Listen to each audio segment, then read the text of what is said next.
Saya katakan pemerintah sadarlah bahwa Indonesia ini bukan negara Islam, tapi kebetulan Indonesia ini 90% rakyatnya beragama Islam. Maka kalau pemerintah mau bikin undang-undang, mau bikin peraturan, pakai pikiran. Siapa yang akan melaksanakan peraturan ini? Siapa yang melaksanakan undang-undang ini? Kau jangan bikin undang-undang peraturan semau-maunya. Pikirkan dulu, siapa yang akan melaksanakan peraturan yang kau bikin ini? Yang akan melaksanakan 90% beragama Islam. Jangan Anda bikin peraturan, ya Pak Jinuri ya. Jangan Anda bikin peraturan pemerintah yang bertentangan dengan Al-Quran dan Sunnah Nabi. Persilakan Anda bikin peraturan. Kalau peraturan itu jelas-jelas bertentangan dengan Quran dan Sunnah Rasulullah, umat Islam siap untuk tidak mengerjakan. Persis tadi saya katakan, nggak ada bedanya. Lah inilah saudara-saudara, alhamdulillah sudah dibangkitkan semangatnya tadi. Sekarang tinggal saya ngisi ilmunya. Ya, sudah cukup tadi dibangkitkan dengan ilmunya, dengan semangatnya. Sekarang saya mau ngisi saudara. Agama Islam yang diturunkan oleh Allah terakhir sebagai penutup, itu syariat Allah dari langit sudah tumplek-blek. Bahasa Jawa ini. Ada orang Jawa enggak? Ada. Orang Jawa itu kalau sungguh-sungguh mesti kata akhir diulang. Kalau orang Jawa bilang kemarin di Jatinegara macet, enggak apa-apa, itu masih jalan. Tapi kalau orang Jawa bilang kemarin Pak Kiai di Jatinegara jalan macet, itu orang Jawa itu. Matiin mesin. Udah, nggak usah jalan, matiin aja mesin udah. Kalau sudah macet, syariat Allah diturunkan oleh Allah sesuai dengan kepentingan manusianya. Tidak diturunkan sekaligus sama Nabi Adam. Karena diturunkan sekaligus sama Nabi Adam, banyak yang tidak dijalankan. Zaman Nabi Adam tidak ada undang-undang nyolong. Mengapa tidak ada undang nyolong? Karena zaman Nabi Adam tidak ada orang nyolong. Mengapa tidak ada orang nyolong? Karena tidak ada orang. Selesai. Untuk apa diturunkan undang-undang nyolong? Nggak ada gunanya itu. Dunia belum dikapleng-kapleng. Negara saja belum ada. Nggak perlu. Nggak diturunkan oleh Allah. Zaman Nabi Adam tidak diturunkan undang-undang perkawinan sempurna seperti kita ini. Mengapa? Karena zaman Nabi Adam tidak ada orang kawin. Mengapa tidak ada orang kawin? Ya tidak ada orang. Siapa mau jadi besan? Cukup Allah kasih kemurahan. Kakak kandung kawin dengan adik kandung, adik kandung dengan adik kandung. Kalau sekarang di Jatinegara ada orang mau kawin dengan adik kandungnya sendiri, itu anak salah lahir. Mestinya lahirnya zaman Nabi Adam. Datang Nabi Nuh sempurnakan, datang Nabi Ibrahim sempurnakan, datang Nabi Musa sempurnakan, datang Nabi Isa sempurnakan dengan kitab Injilnya. Datang Nabi Muhammad, semua kitab ditarik oleh Allah. Maka semua kitab ini sebenarnya menurut Al-Quran sudah tidak ada di permukaan bumi. Yang asli menurut Islam, Injil yang asli, yang firman Allah kepada Nabi Isa, bukan perkataan Nabi Isa, itu kitab Injil. Kitab Taurat itu perkataan firman Allah kepada Nabi Musa, dan bukan perkataan Nabi Musa sebagaimana Al-Quran. Al-Quran diturunkan sempurna. Semua syarat Allah tumplek blek, tumplek blek, gak ada sisanya lagi sudah. Sehingga Islam diturunkan mengatur segala-galanya. Orang yang berkata Kalau boleh saya katakan kaum sekuler yang mengatakan bahwa agama tidak mengatur kehidupan manusia sehari-hari, sehingga agama dipisahkan dengan kehidupan manusia sehari-hari, itu menunjukkan orang itu orang yang tidak mengerti Islam. Kalau dia mengerti Islam dan mengerti syariat Islam, tidak mungkin dia berfaham sekularisme, karena Islam mengatur segala-galanya, mengatur rumah tangga. Mengapa Islam mengatur rumah tangga? Jawabannya gampang, supaya yang namanya suami, yang namanya istri, yang namanya anak mempunyai akhlakul karimah. Maka Islam bicara rumah tangga, bagaimana kewajiban suami, kewajiban istri untuk membentuk anggota rumah tangga berakhlakul karimah. Innama bu'ittu liutammima makarimal akhlak. Allah berbicara soal bermasyarakat, bagaimana kita bertetangga, bermasyarakat supaya rukun, supaya damai.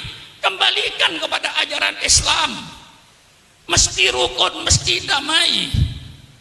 Tetangga dengan tetangga mempunyai akhlakul karimah. Man kana yu'minu billahi wal yaumil akhir falyukim jarahu. Subhanallah. Mengapa Islam bicara soal bermasyarakat? Supaya anggota masyarakat itu bermoral, berakhlak. Islam berbicara soal pertanian. Mengapa Islam bicara soal pertanian? Supaya petani-petani itu berakhlak Islam. Jangan ngambil tanah orang walaupun satu jengkal, akan dikalungkan api neraka. Tanamlah tanah yang milikmu, jangan sampai menanam tanah milik orang lain. Nanti setelah panen apa kewajibannya? Lihat fakir miskin. Itulah sebabnya Islam bicara soal pertanian, supaya petani-petani itu berakhlak, bermoral. Mengapa Islam bicara ekonomi? Bicara soal jual beli, bicara soal koperasi. Siapa bilang Islam tidak bicara soal ekonomi? Orang yang berkata Islam tidak bicara ekonomi, itu orang yang bodoh, tidak tahu syariat Islam. Kalau dia baca Fathul Qorib, dia baca Fathul Mu'in, ada babul bai', bab dengan jual beli. Ahallallahul bai'a wa harrama riba. Ini ekonomi. Ar-rasi wal murtasi finnar. Orang yang menyuap dan yang terima suap di neraka. La ta'kulu amwalakum bainakum bil batil. Jangan kau makan harta orang lain dengan cara yang batil, ngurangin timbangan dan seterusnya. Islam mengatur ekonomi sampai cara mesen barang. Islam mengatur menurut sunnah Rasulullah bagaimana cara mesen barang, bagaimana berkooperasi. Islam mengatur bagaimana cara penanaman modal yang dikenal dalam hukum fikih babul qorot. Ada yang membaca babul qirot, persilakan. Bagaimana investasi dalam Islam? Islam berbicara sampai mendetil. Bagaimana memesan barang? Ya guys, sekarang ini ada online. Ada syarat-syaratnya, memesan namanya babus salam. Bagaimana kita memesan barang? Syaratnya bagaimana? Pembayarannya bagaimana? Persilakan baca Fathul Qorib, Fathul Mu'in. Jadi kalau ada tokoh Islam berkata bahwa Islam tidak mengatur kehidupan manusia sehari-hari, itu keluar dari orang-orang yang bodoh dan tidak mengerti syariat Islam. Paham? Paham? Mestinya saya sudah tidak pidato begini. Dulu 40 tahun yang lalu saya begitu pidato begini. Tapi kalau sudah Islam dikutik-kutik, saya katakan jangan membangunkan macan tidur. Saya sudah tidur sebenarnya karena tua. Tapi jangan coba-coba Islam itu dipermainkan. Syukur akan tampil sebagaimana dulu ketika umur 20 tahun, 30 tahun. Tangan saya masih mampu untuk nunjuk-nunjuk. Kalau ini sudah menyangkut soal Islam. Jadi orang yang berkata Islam tidak mengatur ekonomi, tidak mengatur politik, itu orang yang bodoh Islam. Ngaji. Jangan Islamnya cuma asyhadu an la ilaha illallah wa asyhadu anna Muhammadar Rasulullah. Tidak pernah belajar Islam, tidak pernah ngaji tafsir, tidak pernah ngaji hadis, lalu berkata bahwa Islam tidak mengatur kehidupan manusia. Itu keluarlah dari pemikiran orang-orang yang bodoh Islam. Paham? Mengatur ekonomi, mengatur ekonomi supaya pelaku ekonomi bermoral, yang dagang berakhlak, yang buka industri berakhlak. Ini tujuannya mengapa Islam bicara ekonomi, supaya pelaku ekonominya bermoral, berakhlak. Innama bu'itsu liutammima makarimal akhlak. Paham? Mengapa Islam bicara politik? Intinya kata kuncinya satu, innama bu'itsu liutammima makarimal akhlak. Mengapa Islam bicara politik? Islam bicara politik supaya pelaku politik bermoral, berakhlak. Sebagai seorang pemimpin, apa kewajibannya terhadap rakyatnya? Hai pemimpin-pemimpin, jangan kau berpikir apa yang akan saya ambil dari rakyat, tapi pemimpin, berpikirlah apa yang akan kau berikan kepada rakyatnya itu. Kalau kau selalu berpikir apa yang saya ambil dari rakyat, ya gampang, naikkan semua pajak. Maka pemerintah bukan berpikir apa yang saya ambil dari rakyat, tapi pemerintah berpikir apa yang harus saya berikan kepada rakyat. Bagaimana? Bagaimana? Ngotot lagi saya ini, dipancing Habib Hanif tadi itu. Lah ini Islam. Siapa bilang Islam tidak bicara politik? Yang melarang kiai bicara politik, yang melarang ulama bicara politik di masjid-masjid, di masjid taklim adalah Belanda. Sekali lagi, yang melarang kiai bicara politik, bicara soal negara, itu Belanda. Mengapa Belanda melarang kiai bicara politik? Karena Belanda ingin menjajah Indonesia sampai kiamat. Maka Belanda melarang. Banyak kitab-kitab dulu Kiai Maskur, mantan Menteri Agama, cerita kepada saya, banyak kitab-kitab yang dilarang oleh Belanda yang membangkitkan semangat anak muda. Namanya kitab Idotun Nasiin. Ya Kiai, masih ingat kitab Idotun Nasiin? Kitab Idotun Nasiin ini membangkitkan generasi muda. Kitabnya sekarang masih ada. Itu oleh Belanda dilarang. Kitab-kitab yang berbau politik, Ahkamus Sultaniyah dilarang. Baik yang disusun Imam Mawardi maupun yang disusun Imam Abu Ya'la. Tidak boleh bicara soal politik. Itu yang melarang Belanda. Kalau sekarang ada tokoh di Indonesia melarang kiai bicara politik, berarti itu sisa-sisa. Tolong berhadapan dengan Syukur Makmun. Mari kita duduk di atas meja dengan damai, dengan sejuk, sambil minum kopi. Betul? Mari bicara. Jangan ngomong sembarangan kalau kau tidak ngerti Islam. Di mana kau ngajinya? Di mana kau menuntut ilmunya?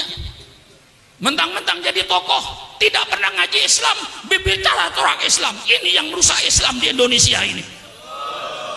Mari secara ilmiahnya saya kupas. Quran, ayat politik dalam Quran terlalu banyak. Saudara kenal baldatun thayyibatun wa rabbun ghafur? Di mana itu? Di mana itu? Apa baldatun thayyibatun wa rabbun ghafur?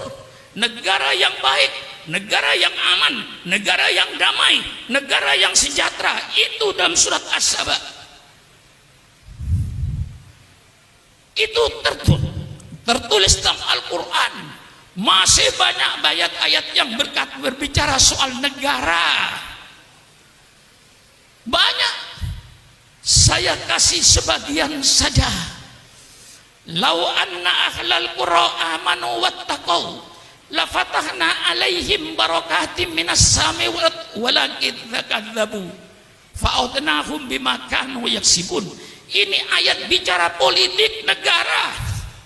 Seandainya penduduk negeri ini beriman dan bertakwa kepada Allah, pasti kata Allah, saya bukakan keberkahan dari langit. Hujan turun berkah, bukan angin puting beliung. Hujan turun berkah, bukan banjir bandang. Hujan yang membawa keberkahan. Kami buka keberkahan dari bumi. Buah-buahannya tumbuh, padinya tumbuh, jagungnya tumbuh, yang subur, makmur. Lau anna ahlal qura amanu wattaqau. Ini ayat menyebut suatu negara. Wa daraballahu mathalan qaryatan kanat aminatan mutmainnah ya'tiha rizquha rawadan min kulli makan fakafarat bi an'amillah fa'adaqallahu libasal ju'i wal khawfi bima kanu yasnaun. Ini ayat politik. Allah memberikan satu contoh negara yang aman, negara yang tentram. Mengapa aman tentram? Karena keadilan. Allah datangkan rezekinya yang berlimpah ruah dari segala penjuru. Negara ini yang menjadi cita-cita setiap manusia. Negara seperti di Quran ini yang diharapkan oleh semua manusia. Tapi apa yang terjadi? Fakafarat bi an'amillah. Mereka lalu ingkar kepada nikmat Allah. Allah tukar. Fa'adaqahul libasal ju'i wal khawfi bima kanu yasnaun. Allah tukar rezeki yang berlimpah ruah dengan kelaparan.